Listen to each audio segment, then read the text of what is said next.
Salam bacha, can you hear me?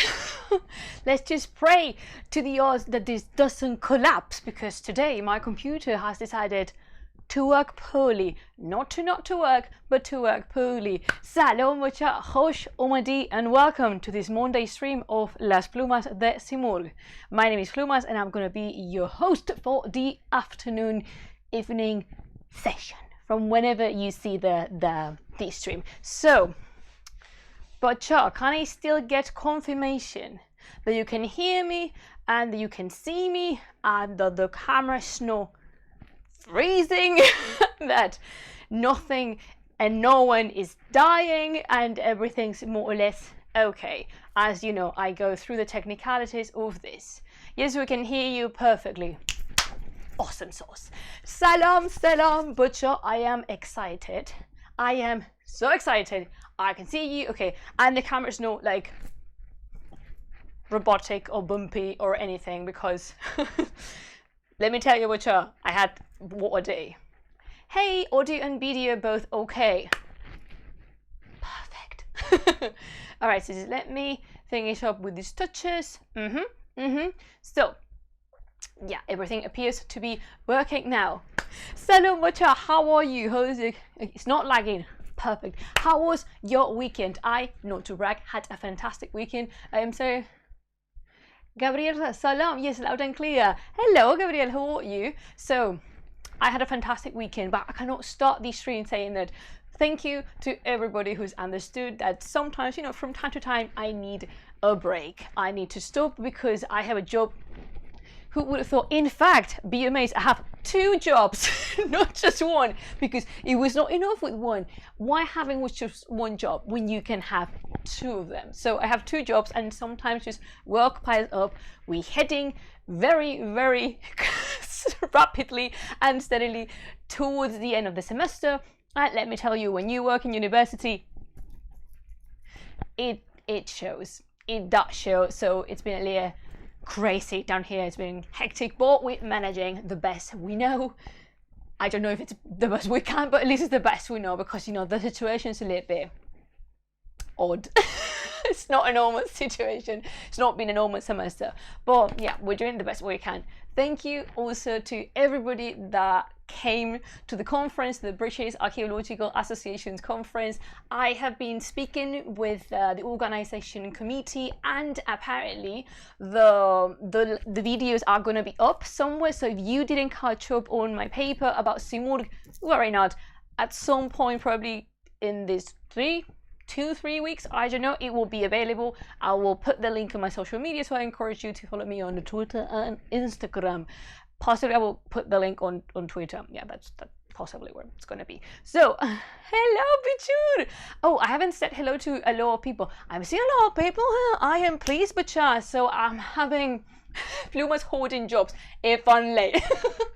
So, hello, Gabriel Rosa, no soy Ros, Lucas, lovely to see you as always. Adorno de Navidad, Pichur, Viridis is here. I see Typhoon over there.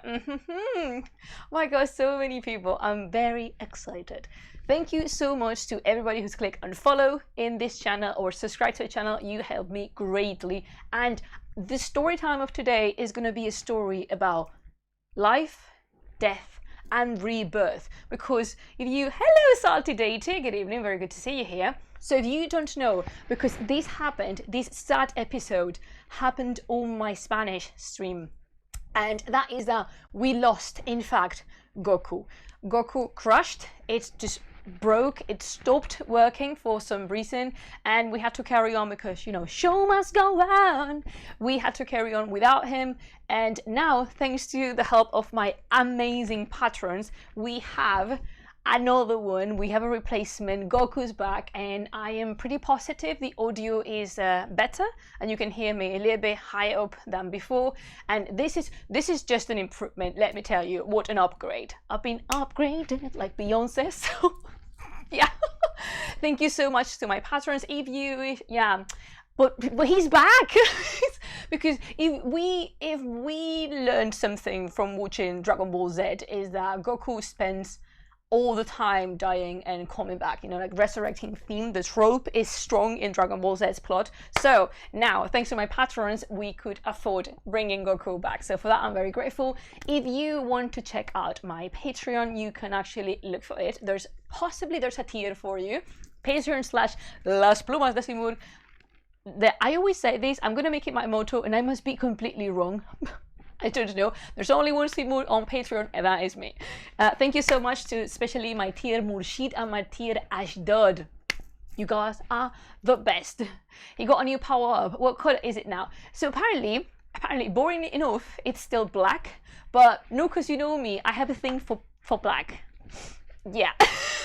It goes with everything. Black goes with everything. And Goku's hair was black most of the time, so that works. And yeah, so thank you. I was in the middle of something. Yeah, thank you to everybody who's subscribed, who's followed the channel. Thank you so much. You are the reason I can be here, even though taking breaks from time to time. I can be here thanks to you. So yeah. I apologize for the 4 minutes I was late, but I was late. I was making the tea, which today I still have the filter on and everything. It was just like a disaster. This is not organized, but child, this is not organized. This is chaos. Super Saiyan, blank. Reaper Saiyan, exactly. Will we see Reaper today? We actually don't know. So just wait a minute. Oh yeah, so for today, because I had a phenomenal, El Meme 19, thank you so much for the follow. So because we are having a world of beasts, I wanted to bring actually some animals, and I have had an enormous amount of tea today because it's been a very good Monday, but it's been a Monday after all. So I'm having a rooibos, so no caffeine whatsoever in this tea, and I think this one was a present from a friend who lives in Mallorca. Aina, if you're watching me, I miss you and I hug you in the distance. And actually is the typical rooibos everyone has at home, possibly scented like vanilla or something sweet. So yeah, I'm not gonna take a sip because I learned my lesson and I don't want to burn my tongue. So, but I was gonna tell you something else, because if you've seen the title of this stream, the title is based on the Witches series and the song that is terribly catchy, which is Toss a Coin to Your Witcher. And I had a cover of it to play it at the beginning, but because Twitch has been particularly picky with music and with copyright, I didn't want to risk it. But you know, I hope all of you in your houses, when you read the title of the stream, are singing to yourself, toss a coin to your witcher, oh valley of plenty, oh valley of plenty, whoa, whoa, whoa. It was an awful song. But it's so catchy. It's one of these earworms that gets into your brain, like all day. So, are you as excited as I am? Because I am over the moon with this stream. You know that my biggest pleasure is being able to bring here topics I work with and I know very well. And trust me with this one, I know about mythology and I know about magical Iranian creatures. I'm so excited. So, let's get into it, shall we? Isn't it amazing to read about mythology? Isn't it amazing to actually learn mythology from someone that actually knows? Because if you actually go through a search on the internet, people like to get creative, excessively creative with myths, where actually the original sources are there. There's no problem with modifying a myth. For retelling mythological stories has been there, and it will continue to be there always and forever, because retelling mythological stories is amazing. However, if you want to consult the original sources, it costs literally nothing. And if you're inventing something about these mythological sources, say you're inventing it, because if you don't know the original, you will, I will go through this later on, but yeah, I am so excited about this matchup. So, for this stream, I said I would assemble an Iranian-based bestiary. And that is correct, and it's not correct at the same time.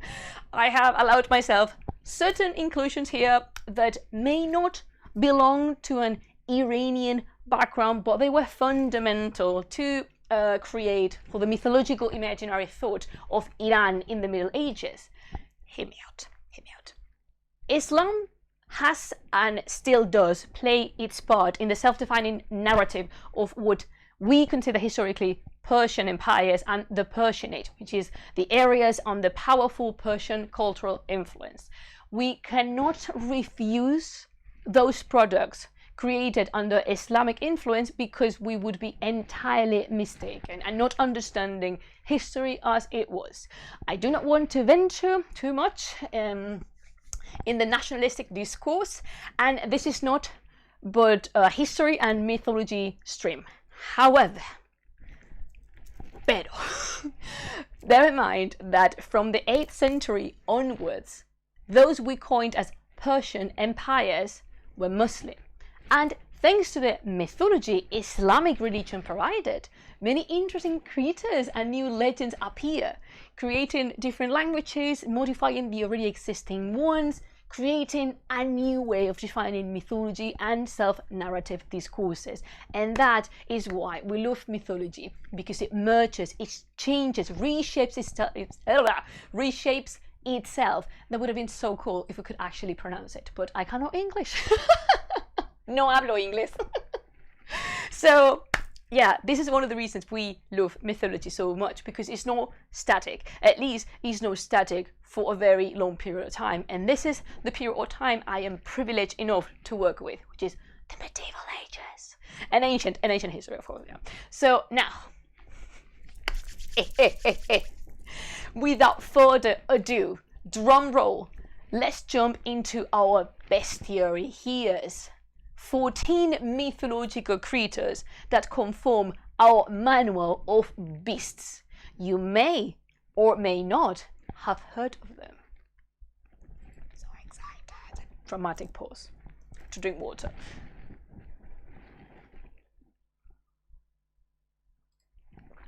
Because the first one, here comes the first one.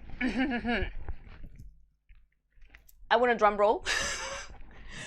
And because I cannot hear your drum rolling at home, I'm going to be like... Let's go with the first one! Boom! The first one is almighty, all-powerful Simurgh. What? Did you really think I was not going to include her? Hell to the yeah. She's probably one of the most representative creatures of Persian mythology. And of course, I was going to bloody include her. Simurgh, queen, yes, queen in the higher realms, empress of all heavens. There she is. She's just amazing. Yeah, as I was saying, she's probably one of the most representative creatures of Persian mythology. All hail the Empress of Heavens. Bow to you peasants, bow to your queen.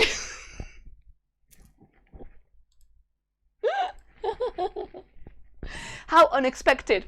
Is it not? I love her. I could stop the live stream here, just contemplating this amazing manuscript. This is from the Shahnameh of Shah Tahmasp. It's been dated 1525, 1535, and this folio, because it unfortunately it got dispersed. This folio is currently at the Smithsonian at the Freya Sackler Gallery. So, and she's just it's just gorgeous. Well, now that I have toned down a little bit the excitement, not too much though, yes. The first creature of our mythological bestiary is Simurgh. Let me catch my breath for a second.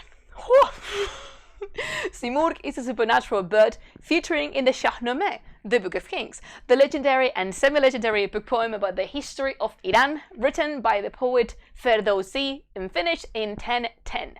Common Era. Simurgh is specially known for being the foster mother of the albino prince Zal. Who is that? Can you see him? Ah! So cute. Yeah.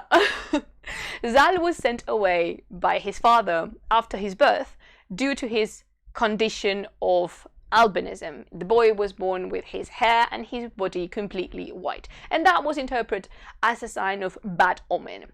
They thought somehow the baby was possessed by some kind of demon, which we're gonna know about. We're gonna learn about that demon later. So he was sent away. The baby of just a few days was sent away.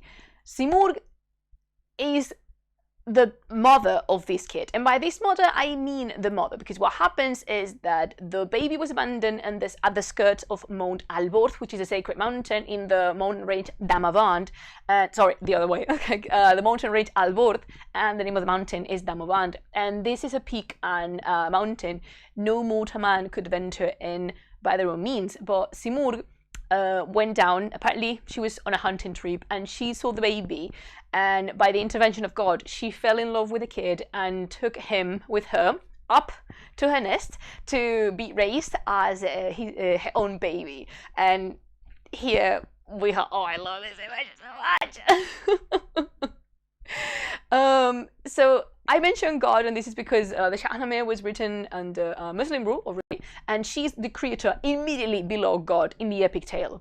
Her feathers hold magical properties, and she herself has medical knowledge. She assists the heroes when in need of advice, and she can be summoned by burning one of her feathers, a gift only granted to her son Zal.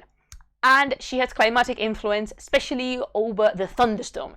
So once again, it's not a phoenix. The best albino ever. Yes, hello Moraid, how lovely seeing you. So yeah, she's, as I was saying, Simurgh is a thunderstorm bird. It's not a phoenix, so please do stop calling every single supernatural bird you encounter a phoenix. She's not a phoenix. A phoenix is a firebird that comes alive after burned. Like, you know, from their ashes, they just come back. She doesn't. Therefore, she's not a phoenix. It's simple as that, isn't it? So Simurgh acts as I'm gonna say that again. Simurgh acts as the protector of Zal's dynasty, to which Rostam, which is the greatest hero in the poem, belongs to. She is not a simple animal, as she possesses a brilliant intelligence and an angel comparable spirituality. And in other words, she is queen and she slays. So it's a very, this is such a maternal scene that I really like, because you can see Zal up in the nest here. If you follow my finger here, there's the cheeks of Simurgh, who are Zal's siblings, and then you have a magnificent representation of Simurgh.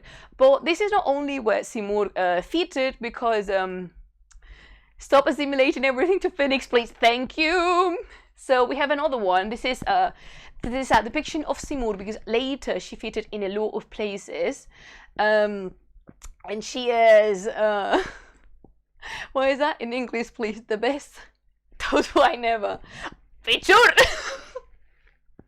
So she is a very highly revered creature, so she's in a lot of later compositions. This is an illustration from the Anvar Sohaili, which can't be translated more or less as the Lights of Canopus, more or less, which is a philosophical treatise. So yeah, something very interesting is that Simurgh is an equally venerated and feared character in the Book of Kings, and she still represents, to this day, to this very day, one of Iran's best known symbols.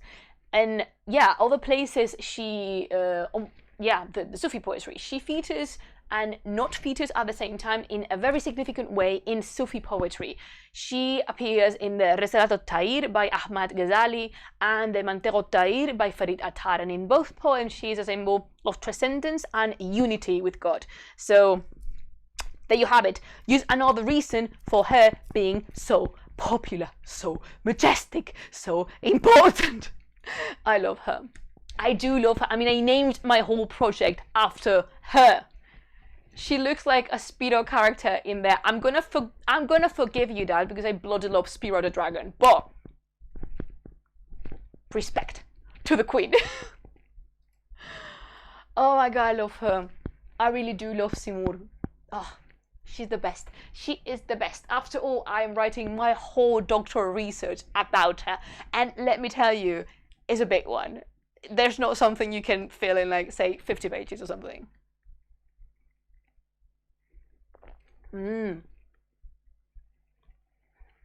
No jokes about Pokemon, really?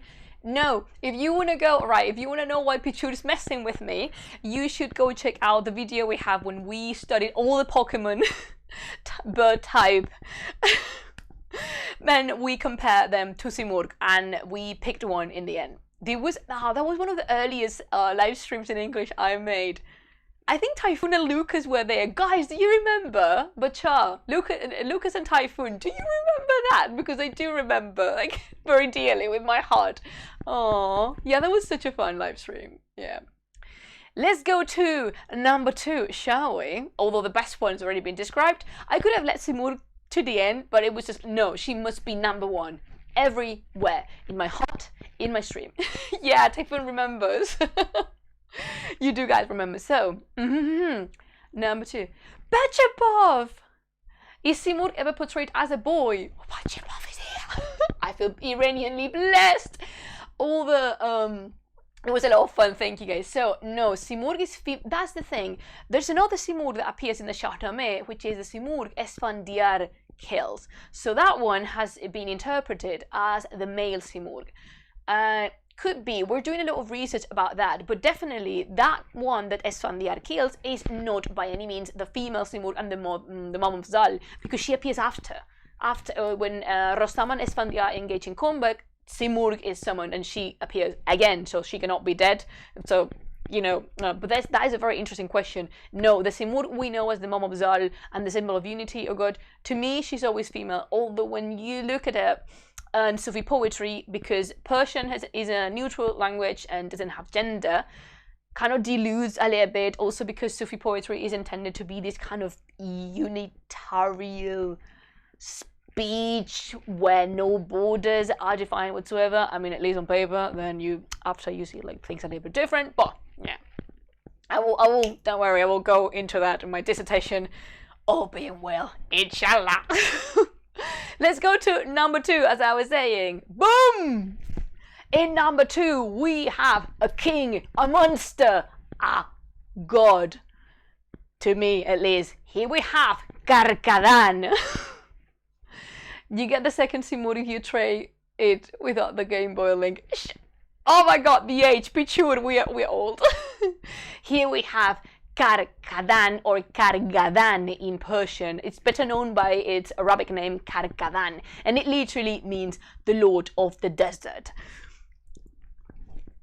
These amazing. Oh, by the way, I want to say that for a lot of representations of these creatures, you know, we have manuscript and so, but I went to my usual places to pick up images, that is ArtStation and DeviantArt, because I love contemporary artists to work with mythology, and this is a rendition of Haykal Rifki from ArtStation. So yeah, Haykal Rifki's Karkadan, I bloody love it. It's amazing, it's gorgeous, it's beautiful, it's powerful, and he's even like, they've even placed these human here so you can get more or less the size of this bestial creature. Oh my god, it's so cool. So yeah, Karkadan was a fantastic animal said to dwell in Iranian and Indian remote prairies, and the main characteristic of Karkadan was the one horn that sprouted from the top of its muzzle, and this is the reason sometimes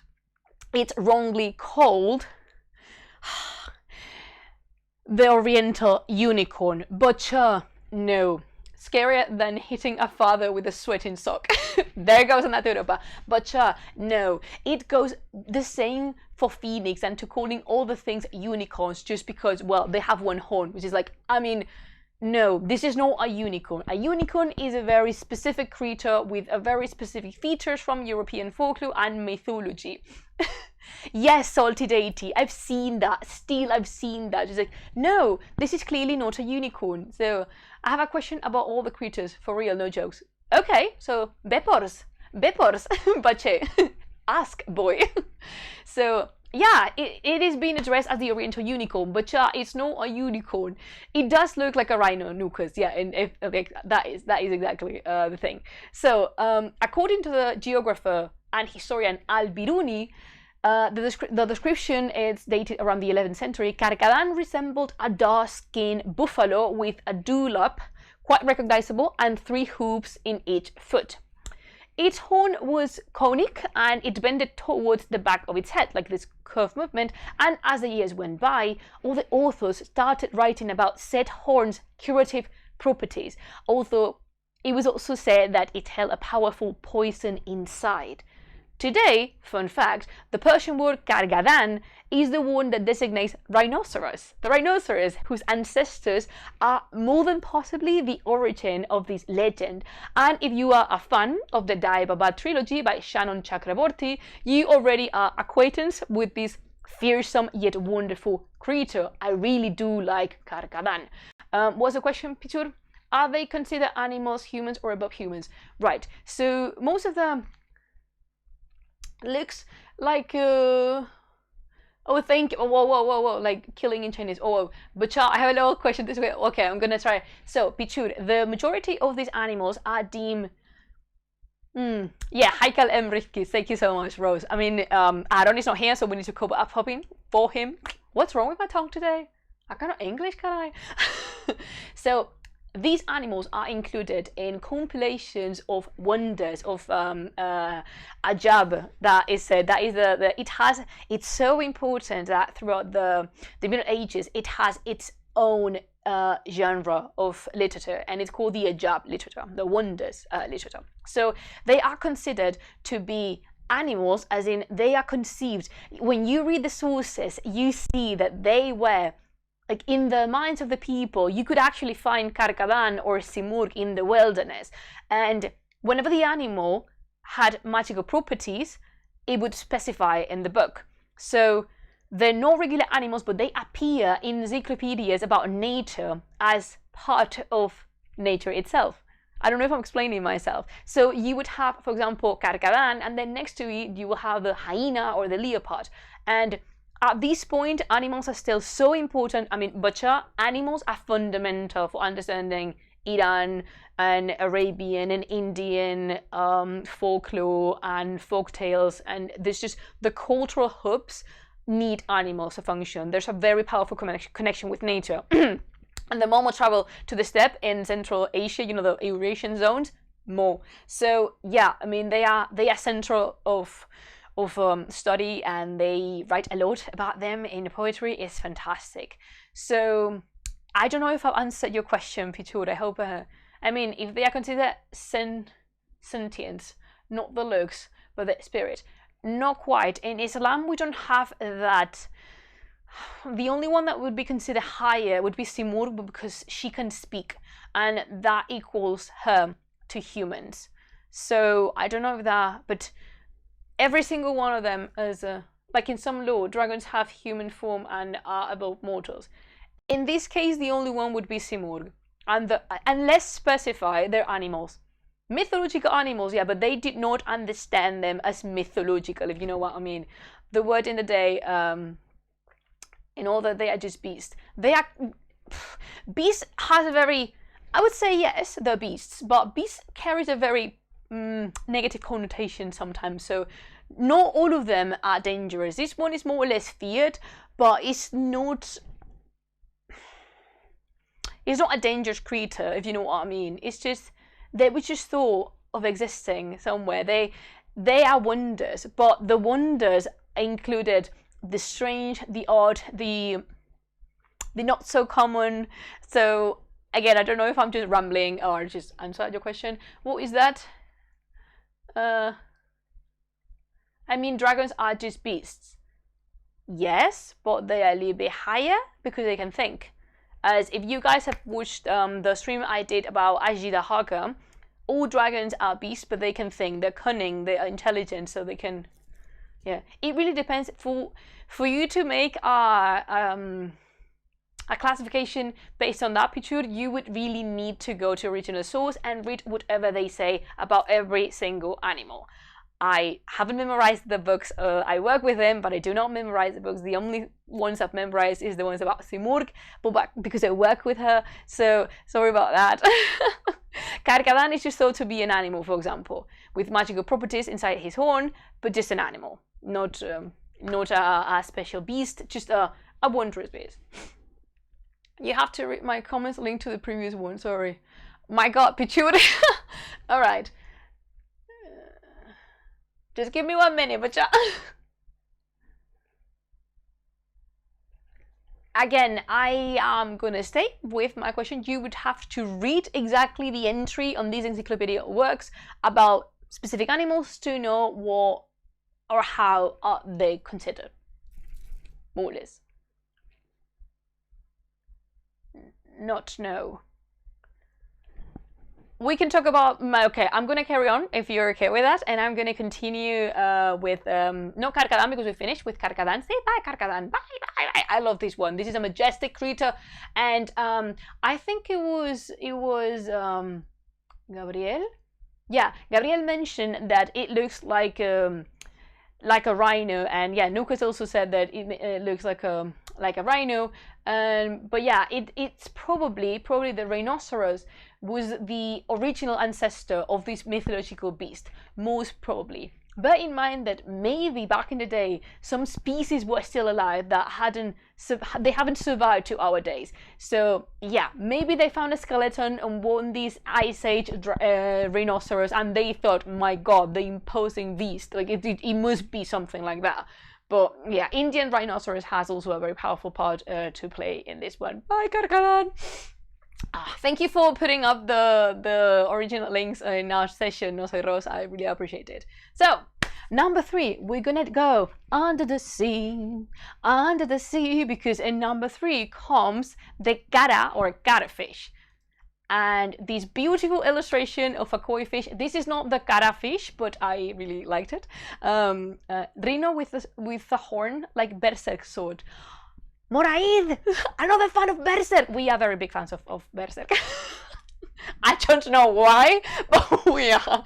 We like suffering, I guess. So this illustration is a koi carp by Leila Har, but this is not a cara fish, but I wanted to use it because it's so beautiful. We actually have no representations of the cara fish. So the cara or catfish was the largest among the aquatic species as described in the Bundahizen, a pseudo-encyclopedic work from the Zoroastrian text that accounts the world as it was created by Ahura Mazda. The catfish was also the chief of all the fish species and dwelt in the mythical ocean Frachard. That has a very difficult name to pronounce. And this ocean was the home of the primordial waters. The primal waters, the essence of it.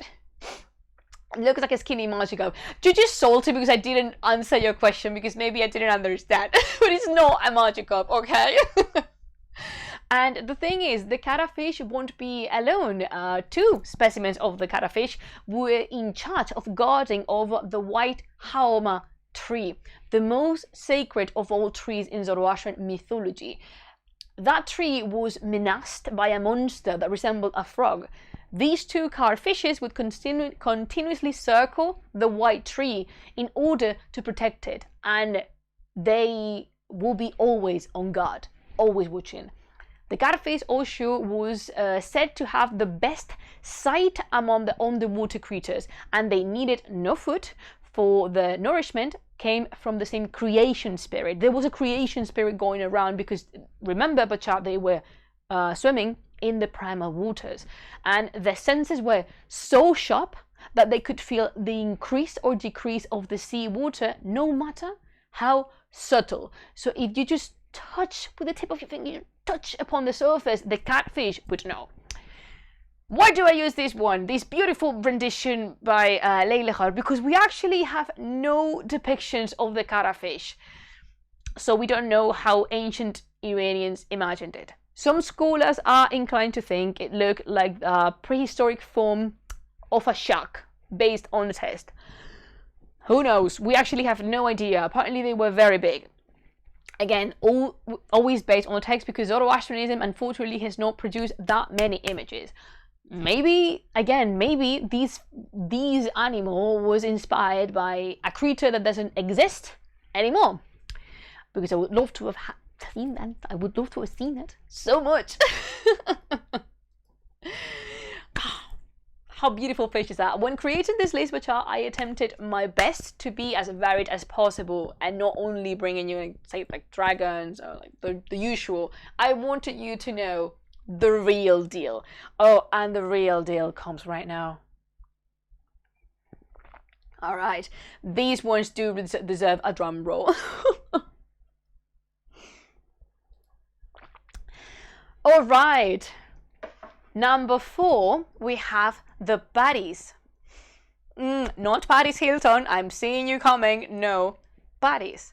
Hands up for the bastards and mischievous baddies. These peeps are assholes, let me tell you. There is no way these asses could be redeemed. And this one here is a beautiful rendition of a baddie by the artist El Veo with V. You can see the watermark in the painting, I hope. So this is an artist from DeviantArt. I loved his rendition of the baddie.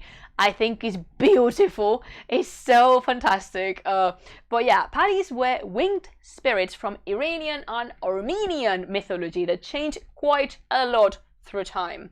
Oh, that explains why my friend Parisa was such a jerk. Originally, these creatures were considered to be mischievous and malign and misleading, being denied the entrance to paradise until they washed their condemnable behavior through atonement. They were both masculine and feminine, but there was almost no difference between them. They're very gender fluid, and all of them apparently had dark long hair. Even in this one, we have the beautiful red hair like Ariel in The Little Mermaid, and they had big round eyes and multiple colored wings that shone under the sunlight. And one of their favorite hobbies was tricking humans and leading them into disaster. They enjoy messing with humans and making them suffer. They like disguising themselves as humans and throw objects to the people's heads, or they would transform into other people to trick you into doing the most disgusting shenanigans. And then they laugh their asses off, because basically that is the reason they were put into creation, to torment and give hard times to humans. They were said to dwell in Paristan, a magical land where all mythical creatures lived together past the Caucasus Mountains. However, what an introduction, huh? However, with the arrival of Islam, these spirits were changed and turned into benevolent beings for the high resemblance to angels. It was a way of religious what was the name? I had it at the tip of my tongue. What was the name? Syncretism, yeah, religious syncretism, with incorporating previous cults and previous religions into the new modern one, which was in this case Islam. And the term, this sounds familiar. Don't similar creatures appear in Aquelarre and many European folklore? You mean the assimilation of spirits, like previous creatures, into Christian folklore? Is that what you're talking about, Pichur? And the thing is, this way was a very easy way of incorporating the creators from all the religious atmospheres to the new official religion, which in this case was Islam. So yeah, baddies, they were tried to be redeemed more or less mythologically, because they, remember, they're not nice, and they experienced quite a change because now they're turned into angels. Why? Because angels were thought to be these kind of gender fluid beings, angelical, very powerful. Baddies are powerful as fuck. And with wings. So more or less that was the process. And the term finally, it passed to designate beautiful young women, and now, and in the modern time, from the 15th century onwards, it is a widespread symbol in poetry.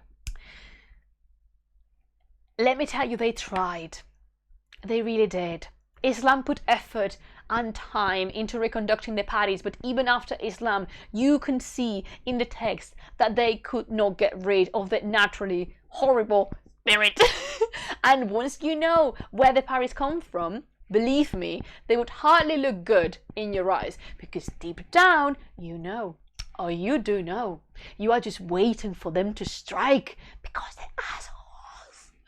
Yeah, and apparently, thank you, Pechur. No, thank you, no sé, Rose. Yes, I was talking about a spirit with female form to seduce men, to doom them all become their slaves, many time living in rivers. I didn't know that. The thing with parties, though, is that they are both masculine and feminine. They can be both at the same time. Really interesting. Yep.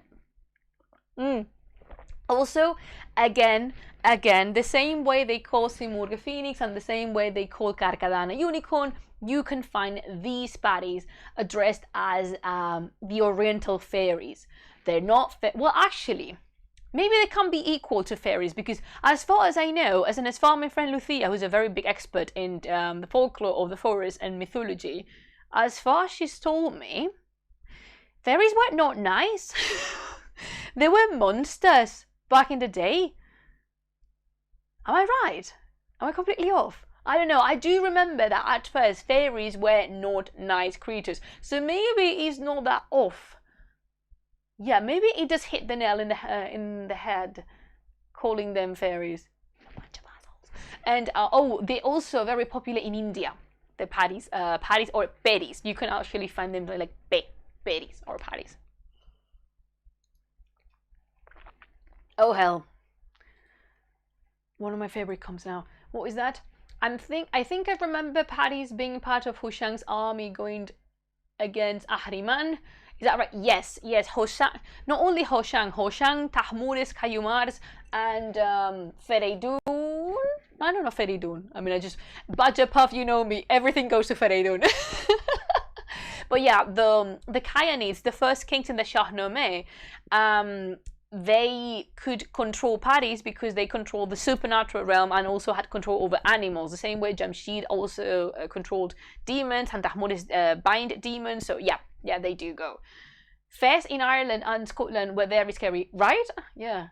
Maybe there is an etymological connection. I don't know. Maybe because of the Indo-European word paddie, fairy. I don't know what language is. I think Irish stories, fairies turn babies into chanclets and still raise babies. See? Fairies are assholes. So, but one of my favorite villains comes in, because you know me, you know Plumas. I love my villains. I do love villains. And now, make room to welcome Diva Sepid. Boom. Yes. Oh my god. Yes. I love him. I do love him. Don't we love a good villain? Here's one. So, Diva Sepid literally means the white demon, and is this gorgeous character represented here, close to me, in white fur with the chest shirtless and showing its fur and the red shalvar. Diva Sepid is one of the main antagonists in the Shahnameh poem, the Book of Kings, and he is one of the most powerful dark creatures in Iranian mythology. He commanded the armies of demons in the northern province of Mazandaran and captured the human king Kaikabus, the Bride Sepid. Oh, memories from Iran kicking in. So yeah, he captured the human king Kaikabus and had him blinded, and then imprisoned him in a dungeon.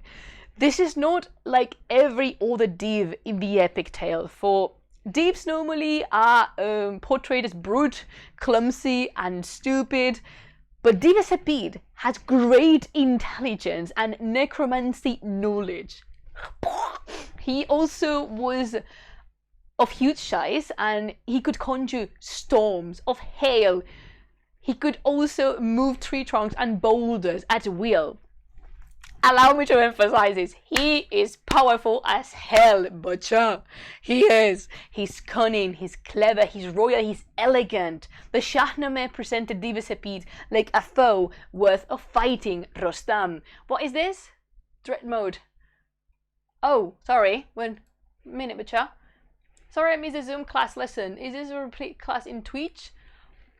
I don't know what you're talking about because the Zoom one was actually a conference paper. And no, this is an independent stream, but welcome, Dread Mode. How did he gain necromantic knowledge? I missed a part of the class. It's because he's a div and he's a dark spirit. He's a dark creature, and normally in Islam and Iranian folklore and mythology, necromancy has a very powerful connection with the dark and the evil forces. And why is that? Because necromancy means messing with the dead, and the only person in charge of messing with the dead, at least for these people, was God. So if you were messing with the dead and with afterlife, you were committing a great sin. Therefore, you'll be a very dark creature. So boom, here you have it. I think that is what you refer to. So thank you for the enlightenment. My greatest pleasure. I am here to do so. But yeah, welcome to the stream. If this is the first time you come, hi.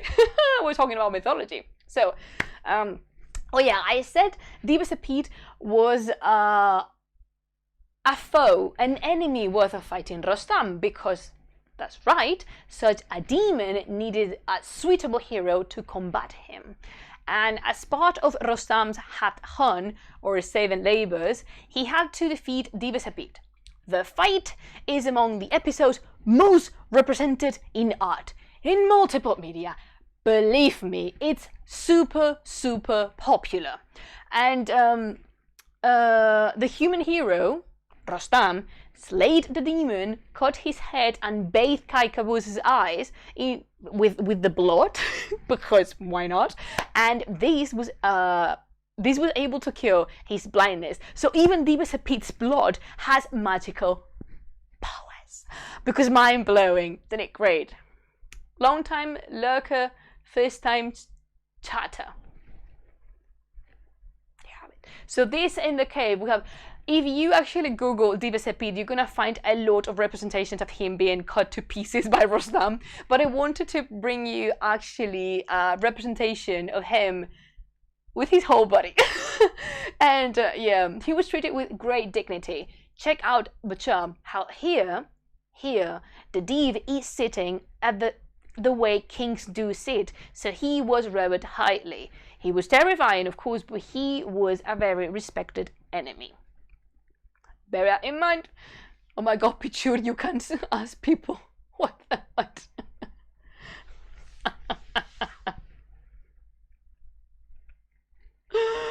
Pichur, I am so grateful for you having you here. You have no idea. You light up my streams all the time.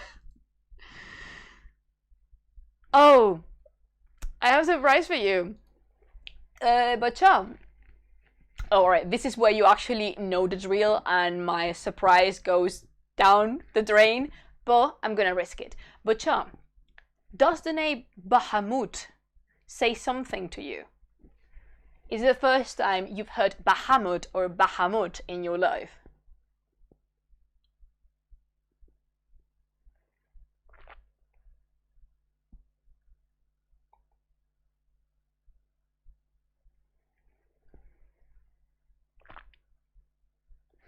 Mr. Chocolate tea.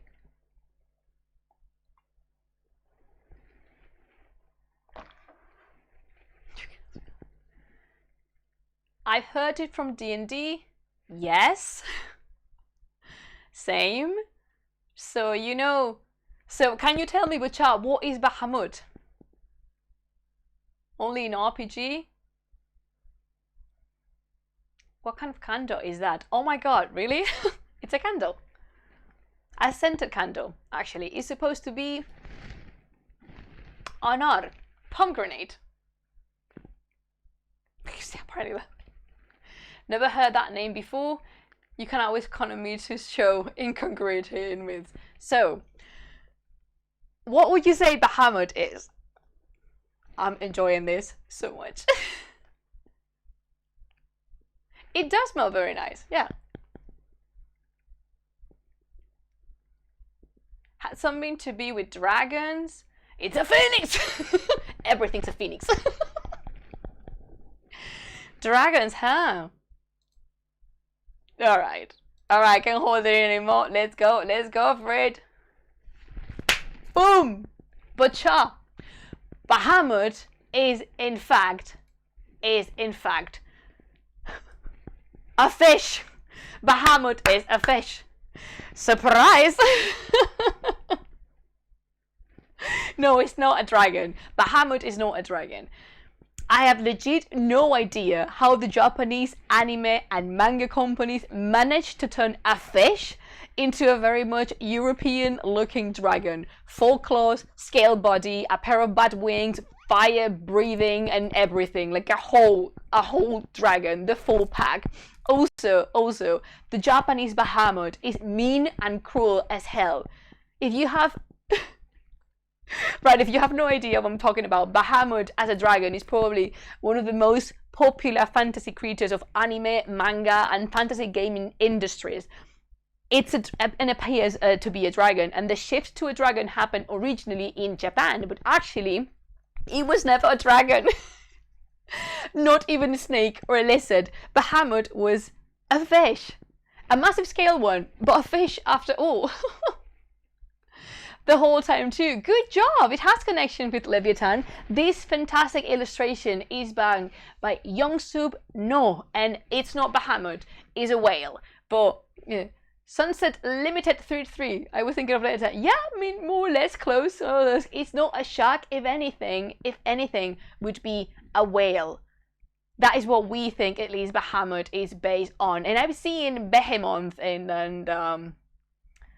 I'm seeing Behemoth. Yeah, we're going to talk about that, don't worry. So, Bahamut finds his place in the fascinating field that is cosmology and world building.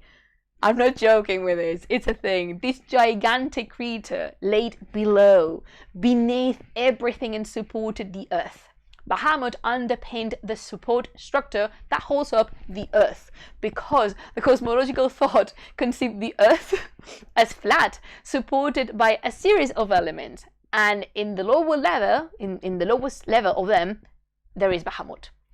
Bahamut, please bear this in mind, Bahamut is supposed to be a benevolent creature. I mean, he's a reason for our world not to collapse. He's aiding humanity, and greatly, for in his back rests absolutely everything. He's swimming into this water mass, considered to be primordial waters, and because Islamic cosmology has a lot of... What is that? Plumi is doing a disclaimer for younger millennials. But oh my god, the chat's on fire. It's a great picture. It's beautiful, isn't it? Again, the author is Yongsub No on ArtStation. Amazing. An angry epic whale. He was not angry. No, please do not think he's singing Bahamut to the tune of My Baby Shark Law. No, Bahamut is such Bahamut is a very benevolent creature. He was supposed to be a deer. He's holding up the earth, Bacha. Wait, Behemoth is connected to Islamic cosmology? Not quite Sunset. We're going to talk about this in a second. Careful with these things. So, I'm thinking, because Islamic cosmology has a lot of interesting bits, would you care about that in coming streams? Would you actually be interested in me explaining to you how Islamic medieval cosmology works? And how we conceive the world and all that? Would you? I know. Head over to my Twitter, Twitter/Plumas de Simurgh, and let me know. Go! So, yeah, as I've seen in the chat, we need to address something, and this is the fish, male or female. Apparently, and for what we know, I love the enthusiasm. Apparently, and for what we know, Bahamut was male, but we actually have very little accounts of that. Only 2 of the many sources that work with address Bahamut as a male, and yeah. The legend appears to be very ancient though, so sounds interesting. Le pescadé. Kiwi. So yeah, I've seen in the chat already, we need to address this. The relationship between Bahamut, or lovely gigantic fish, and Behemoth, the Hebrew tradition monster. So, the name is thought to have derived from Behemoth, but we don't have major clues that confirm the relationship between the two. Important Bachar, we don't know. And however, the biblical Behemoth never appeared as a fish. Never.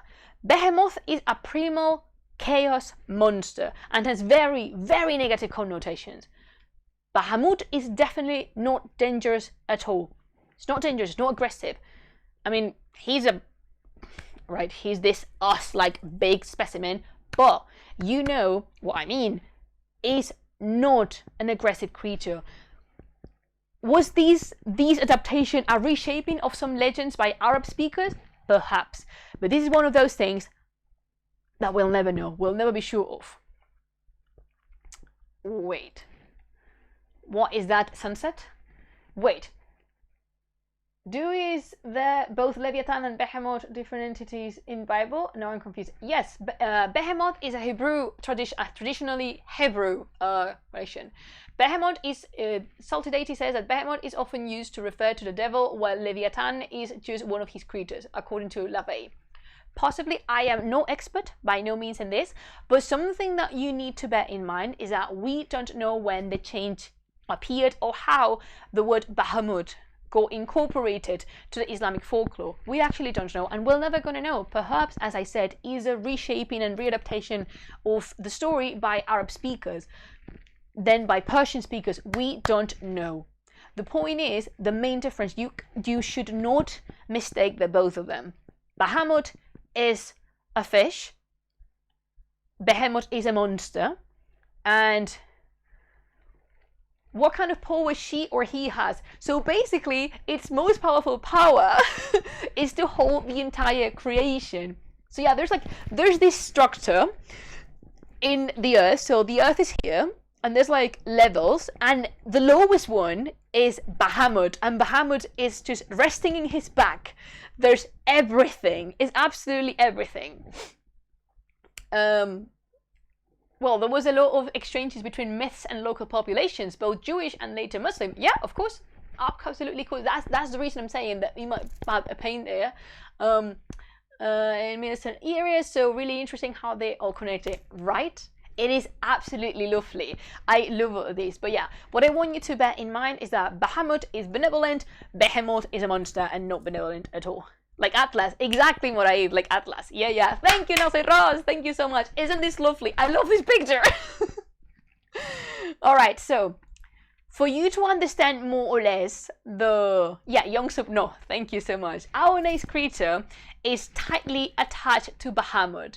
We're gonna talk. Let me put up the picture.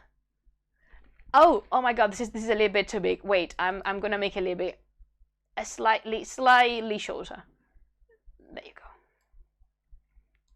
There you go, my lovely. Has anyone here played Heroes 3? Because it's one of my favorite games in the entire story.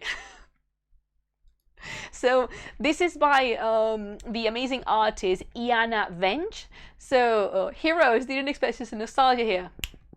Ahaha. I know, right? So it's one of my favorites. This is the fortress. I do love that game so much. Oh my God, you got to follow Las Plumas because of Heroes. You came for mythology, you stayed for video games, and obnoxious mentions to the past. Oh, I love Heroes so much. Oh, hey, all right, let me know, Bachar. I'm gonna, this is a digression. Oh my God. You have me a Heroes. All right, Bachar, let me know which one was your favorite faction, because I always played with the Fortress. And from Heroes 5 onwards, I have Academia. I'm an Academia person. I'm really sorry. I want to know which one you play with. History myth games are thrilling, right? Yeah, they are thrilling. I'm so happy you're enjoying this.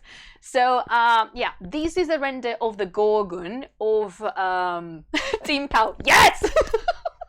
This is a render of the Gorgon by the artist Iana Venge from ArtStation. And this is the Gorgon, but I put this one up because we're going to talk about another creature that helped and participated in the underpinning of Earth, and it's the heavenly bull, Cuyota.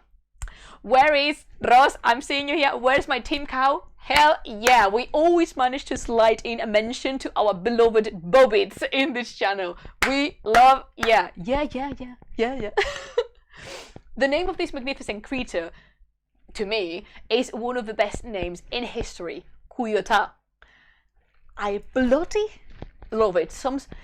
It sounds so powerful. What is that? Lequis Dex Refachera. Right? Whatever that means. So, Cuyota is a beautiful name. It sounds powerful, imposing. It tells you a whole story without words. It has varied a lot through time and translations, though. Apparently, the original cosmographer that named the bull when creating all these named it Kiyuban, and some translators like Edward Lane and Thomas Patrick Hughes made it into a Cuyota.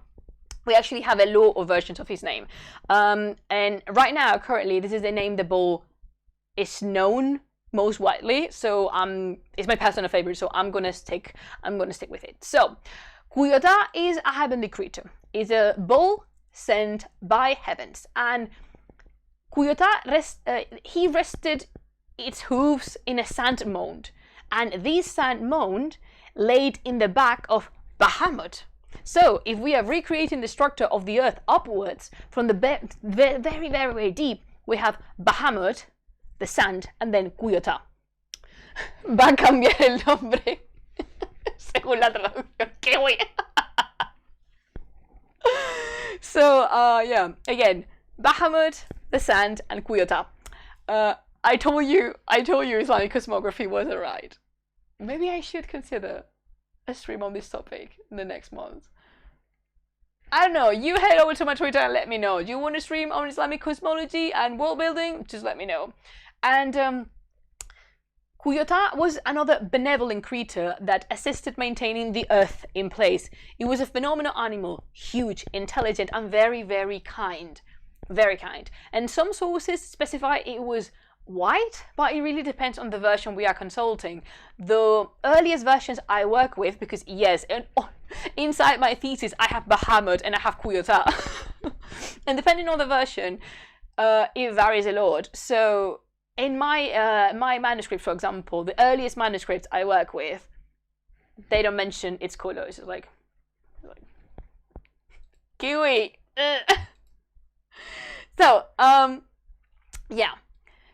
Coming into number 8, oh my god, I've been an hour speaking. This is going to be long, but off topic. But what's the topic of your thesis? If you were not at the start of the stream, Sunset, the topic of my thesis is Simurgh. I talked about her. It's the first animal I included in this bestiary. So yeah. So coming in number 8, we have the manticore. What? The manticore? Plumas, you making up stuff. The manticore is so European. The manticore is by no means Iranian. That is where you are wrong. The manticore is an Iranian monster.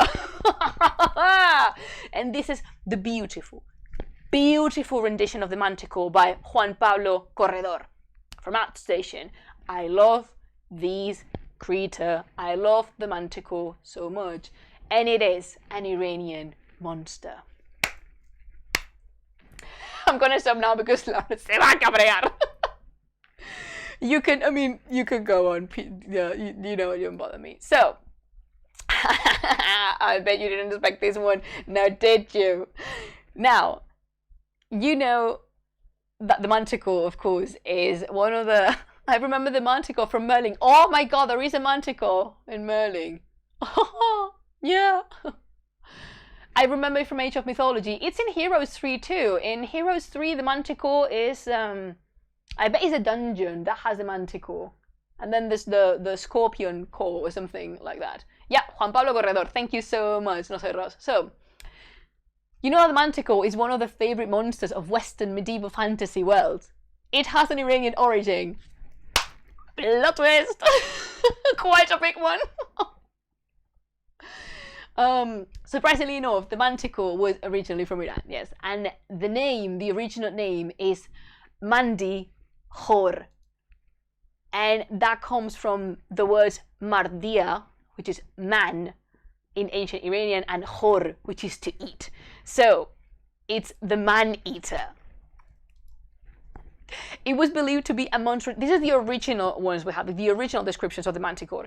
It was believed to be a monstrous beast that devoured humans. It passed to European folklore through the works of Theseus, a Greek physician who served at the court of King Artaxerxes. In his book India, Theseus gathered the Iranian legend of the manticore, which it was said to have human face with 3 rows of sharp teeth in each jaw, the body of a lion, and spikes at the tip of its tail, like a porcupine, to defend itself. This monster became extremely popular in Western mythology, and from the first account from Theseus, descriptions were added more and more details, and they keep adding on details and features that made the manticore scarier. It was the most popular during the Middle Ages, when sometimes it was confused with a tiger by a false etymological mistake, as manticore sometimes could resemble man-tiger. Nothing to do with tigers though, absolutely nothing to do with tigers. And this painting is amazing. Yes. Here we go. Yeah, I bet you didn't know that one, did you? All right. Number 9, we have the huma bird. I love the huma bird. Where's Badger Buff? Look at this beauty. Look at these oh, it's so gorgeous. This depiction of the huma bird by Firat Solhan in ArtStation.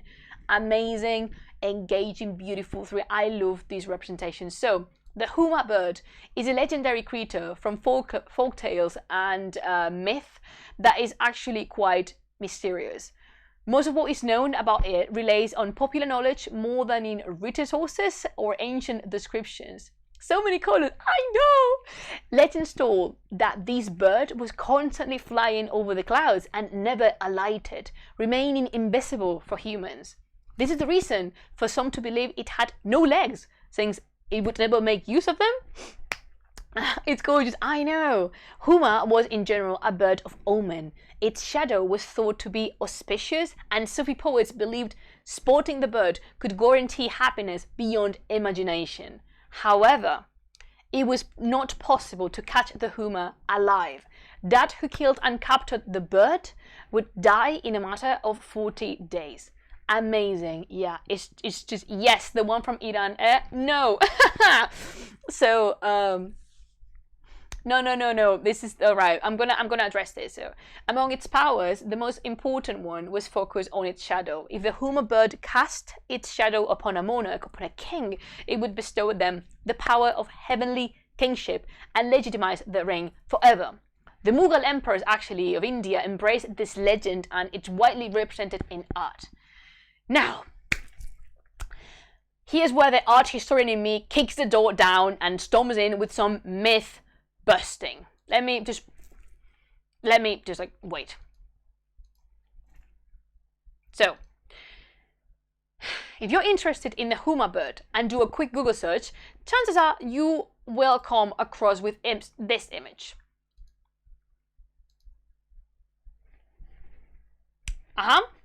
So, this is part of the remaining capitals in Persepolis in Iran. This animal has been commonly identified as the huma bird, but that is a big no. No. As much as my heart yearns to believe it, because it's cool as fuck. Yet, let's take the literary evidence and compare it with what we see. Huma had no legs. It was said to have no legs, and what is this? I see a fantastic, powerful pause. There is no evidence this is huma whatsoever. This is the reason we need to check sources and remain with critical spirit, especially when studying mythology. People adore spicing things up, you know. This is not the hummingbird. We don't know what that is. It's a composite creature for sure. It's possibly a symbol of royal power, of divine rulership, of supernatural legitimization, of course, but we have no way of knowing if this is Huma or not. And in fact, let's look at its ears. The ears it has, they're oxen or maybe onaga ears, and Huma was entirely a bird, had no legs. Where are the wings? If this is supposed to represent Huma, where are the wings? The most important part of the hummingbird is its ability to fly. Where are the wings? Nope. The two-head chicken without legs. Don't get me wrong, I love this. I have a bust of this in my office. I bought it when I was in Iran, but it's not the hummingbird. We don't know that for a fact. So we should stop making up things because we want to have an image of the hummingbird. We do have an image of the hummingbird. This one. This one is an image of the hummingbird. So we have no idea what it is then. No, like many other creatures in Persepolis, we have no idea what they represent. Possibly they're all linked to the same, this kind of supernatural power bestowed upon the King of Kings, but we have no idea. So please stop calling things that we don't know what they are. This is why you need an art historian in your life. So the next one, do you like snakes? Because if you've been to my stream about Ajida Haka, you know I love snakes. So in number 10, we have Shahmoran. Man, and people use that symbol everywhere. I know. So, it's not an naga. The naga is Indian, but the name Shahmoran is composed by the word Shah, which means king, and Moran, which means snakes. She was a mythological creature also found in Anatolia and in Iraq, not only in Iran. And hers is the legend of how physicians and snakes came to be forever related. We have a lot of different myths explaining this. A man named Kanzab found Shahmoran's dwelling by accident, and she let him go under the promise he won't reveal her location. However, sometime after, the Sultan of the land fell sick, and the doctor said the only remedy would be the flesh of Shahmoran. It was discovered that Kanzab had met the Queen of Snakes, and he was tortured until he said where she was. Shahmoran was captured and cut into pieces to feed the Sultan, who lives or dies depending on the version of the tale. The man, Kanzab, feeling guilty, went to see the serpent people, but met an old snake that helped him to be protected against his comrade's rage. The snakes were very, very angry. So this old snake stated that Shahmoran knew her future and wanted that man to carry on with her legacy. So all her knowledge about nature's healing properties went now inside the man, inside Kanzab. He was commanded to travel the world to learn all Shahmoran's teachings, and this is because two serpents decided to escort him, for security. Thus, the two snakes came to represent medicine forever. Isn't that cool? And this rendition is by Jenny Wheat, and I believe this is from it's not our station, it's DeviantArt. Yeah, this one again, Jenny Wheat rendition of Shahmoran. Beautiful. If you actually search for Shahmoran, there is a very I would say popular, I want to think it's popular, image of a Turkish calendar with an image of this crown and this creature with like sprouting snakes of her body. She's the girlfriend of Sahok. Oh, Sahok. Oh, my heart. Bachapov, shut it. I like Sahok. Let me live my dreams. Okay. This is a very beautiful depiction of Shahmoran. Like very royal, very regal. Oh. Number 11, we have another bird. Yes, we do. In number 11, we have Karshift. Of course, there was going to be more than one bird in this list. Do you know who you come to see? I said nothing out loud. This, however, is not a representation of Karshift. This is a black bird by Julius Ashnet, and I think this is from DeviantArt as well, but I am not sure. Either DeviantArt or ArtStation. Again, the author is Julius with Z in the end, Ashnet with J. So, Karshift, beautiful, beautiful bird, is another mythological creature from Zoroastrian sources, also found in the descriptions of the Bundahisan. Its main deed was carrying the revelation of the Zoroastrian belief into the mountain fortress built by another mythological character, King Yima. If you came to the reading of the Shahnameh with us, you know already who Yima is, but you know, if you would like to hear the stories of the Book of Kings, you can find that in Spotify podcast or here in this channel if you are interested about that. So Yima is thought to be the first to know about Zoroastrianism as a religion. Karshift, the bird, flew after the great flood to the enclosure where the king was and recited the whole Avesta in the language of birds and in the human language, both of them, because his is the power of speech. It was considered to be the chief of all birds in creation, and his power is to be able to communicate with everyone.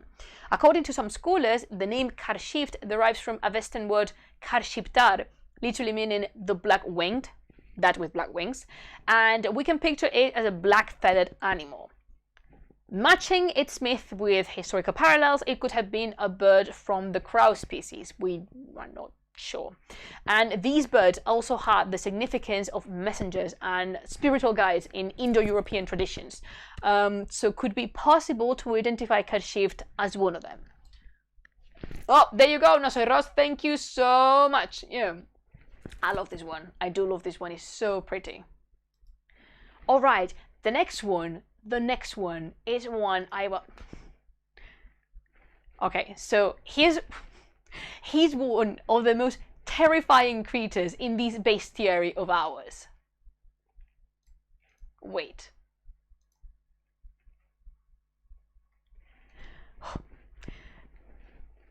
This is Davolpa. Plumas died? Did I? Did I die? Did they stop? It's because of you. Am I dead? Did it stop? But Char, you're still able to hear me and see me.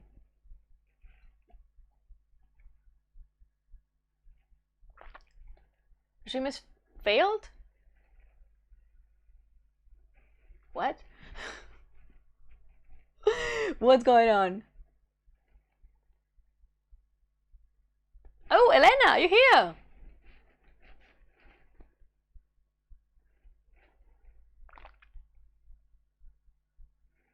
I can see you, but I had to refresh the page.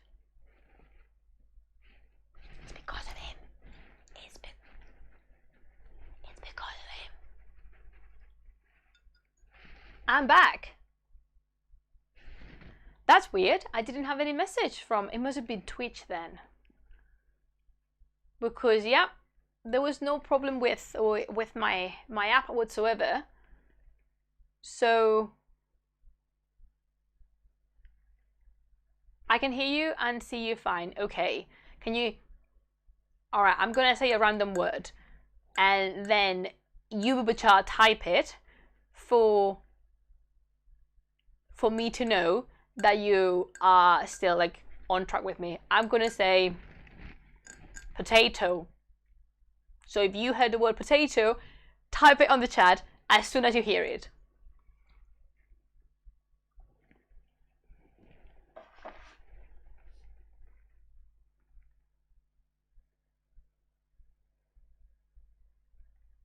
Potato, potato, potato.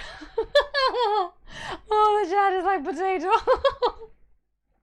Okay, grand. So, should I continue now? Apparently it's all good. Cool. El Pichur XD. I don't know what that means, but yeah, it's because of these bastards. I'm pretty sure it's because of these bastards. So I was saying this is one of the most terrifying creatures or from our bestiary. So here we have Dabol Pa, which literally means leather legs. And this is because this demonic evil creature did not have legs like we do. Rather, a flexible, meaty and very long limbs like straps. What they do is that they trick humans into believing they are invalid or in severe pain, and when the person gets close to help them, they wrap these straps around their body and climb onto their backs, making the human their slave forever. They are slaves now. The slave now has to carry around the Davalpa and serve them until they eventually die of exhaustion. But take a couple of seconds to understand that the name leather legs does not mean the limbs are made of leather. They are like leather, but they're still legs. Still flesh, skin. Disgustingly horrifying if you ask me. So twisted. So twisted. They take advantage of the good faith of people. Tiny bastards. The earliest mentions we have of them appear to be in the Shahnameh or something similar, when in the story of Kai Kavuz, a breed of supernatural humans is mentioned in relationship to horse riding. But still, the creature is messed up. It's like the ghosts from Japanese and Korean films. They physically attach to you and to your body and torture you. What the actual hell? It is disgusting. There was no escape to them. No, there was no way of escaping them. I think if you maybe cut the limbs or something, but they're not gonna let you. I mean, from the waist up, they are human. They are normal humans. It's just the legs. So they have hands and they can like, oh no, it's horrifying. And this, I took this one from a page, of a mythology page called A World of Creatures, and yeah. It's disgusting, it's terrifying, I don't like it, no. It's a very big no-no from me. No.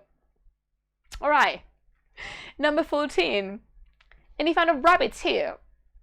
No, I know for certain my brother-in-arms, Nadim, does love rabbits. I am not sure if he's here because of work, but this one goes for you, bro. By the way, make sure you check out his reenactment project, Eran Uturan, on Twitter, Instagram, and Patreon. He's just the best in many senses. But he does an amazing job reenacting the Sogdian early medieval courts. Seriously, go check his work out. I hope we can see each other soon and do some of the amazing side projects we have in mind. I miss you, Nadim. This goes for you. What was that? Sorry. Hey, my dear friend, would you mind if I kindly cut your legs off? Yeah. So what we have now is Al Mirage, which is the horned rabbit. Is this one over here, the tiny one over here? Oh, so cute. Oh, you're the year of the rabbit. Amazing. Yeah, the rabbit we're going to talk about now is Al Mirage, the unicorn rabbit. And I say unicorn on purpose because we just love making connections where they do not exist. Right? It's not a unicorn, it's a rabbit with one horn. It's not the same. So, Al Mirage was a rabbit with one horn that lived in an island called Jazira al Tanin, something that could be translated as the island of the sea serpent. You see the sea serpent? And Jolger is a jackalope. No, it's Al Mirage. So this island was supposed to be located in the Indian Ocean, and do you know who is involved with the legend of this creature? Goddamn Iskandar. If you're not aware of this, Iskandar is the Persian name for Alexander the Great, because he just needs to be everywhere, doesn't he? Because he's an intense lad. He's annoying. So Al Mirage was the gift the people of the island gave to Iskandar after he took care of that sea serpent, a dragon-like creature that was eating the livestock. Here you can see it up there. That was eating the livestock of the islanders, and possibly some islanders too. from time to time. So in appreciation, the people gave Iskandar this magical rabbit with a horn. And I know that you'd like me to explain what the deal was with Al-Miraj, was when its powers, if it had any, but we just don't know. The scholars just repeated the legend from source to source, so we actually don't know if the rabbit had any special properties. I am assuming it did. I don't know. We suppose, well, it doesn't here in the manuscript, it doesn't say anything. It just tells the story of Iskandar, the island, the sea serpent, the island, and the rabbit. So no, we just don't know which one. Yeah, we actually don't know. And finally, number 14, and I apologize because this is taking long, but I see you guys are engaged. Good job, Butcher. I'm happy to see you're having a very good time. The last creatures we're going to talk about briefly are Ejderha. Ejderha, which are dragons, because dragons in Iran are extremely important. They feature in the Shahnameh, they feature in the Zoroastrian text. There's a very big tradition of including dragons in epic tales as foes. It's amazing how important they are, and I actually like this one a lot. This is from a manuscript, I think it's a Shahnameh manuscript, where either Esfandiar or Rostam are about to fight them, because yeah, dragons make the perfect foe for heroes. It's just repeated over and over, because originally the ritual of killing a serpent or killing a dragon had connotations of fertility, to kind of consolidate the fertility of the earth for the coming year. So I'm not going to go through them so much, because we already have a stream where we talk about dragons and the best of them all, which is Aji the Haka, and I invite you to go over and watch it. But just let's rejoice in this amazing manuscript depiction. This Butcher, this is my favorite, one of my favorites, but possibly top 3 favorite depictions of dragons in Persian manuscripts. This one belongs also to the Shahnameh or Shatah Musp. I said it before, I say it again, no problem. Dated 1525, 1535. This is the dragon on the page of Esfandiar about to kill a dragon. I think is gorgeous. The depiction and the rendering of every single detail is amazing, because yeah, dragons are malevolent, but in Iran, for example, they don't fly. They do not fly whatsoever. Some of them are kind of linked with fire, but in Zoroastrianism, fire is a sacred element, very sacred. If you want to know about Zoroastrianism, you can also watch our stream in about the history of Zoroastrianism, the first part. And now you will ask, Plumas, where are all those videos? Well, you can either take a look around this Twitch channel, or you can head over to my Twitter, Las Plumas de Simurgh, and on the pinned tweet there's multiple threads, links and links of threads where all the videos are at. So if you're interested, there you go. Dragons don't fly, madness. They don't fly, no, they slither. They don't fly, they don't breathe fire, they have enormous appetites, they link to water and to springs, and I know, this is such a beautiful creature, I love it.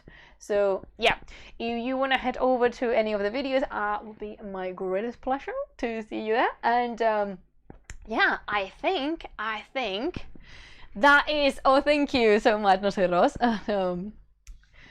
Those are not dragons, they are wymps. I guess you note, what's the difference between them and big snakes? Well, the snakes didn't have long-lasting life, the snakes did not think by themselves, they didn't have hold of powers such as drought or hailstorms. Everything cold is related to evil in Iranian background because of its connections to the Zoroastrianism. So yeah, there's a world of differences. So yeah, and if you don't have any more questions, Bachar, yeah, I'm just gonna take a sip of water, and if you have any questions I can help you with, just gonna take me water. How was the audio on the stream? Was it good? Acting Aaron, missing the secretary, I know, but I guess because of work, please don't worry, Aaron will be back. Gone but never forgotten.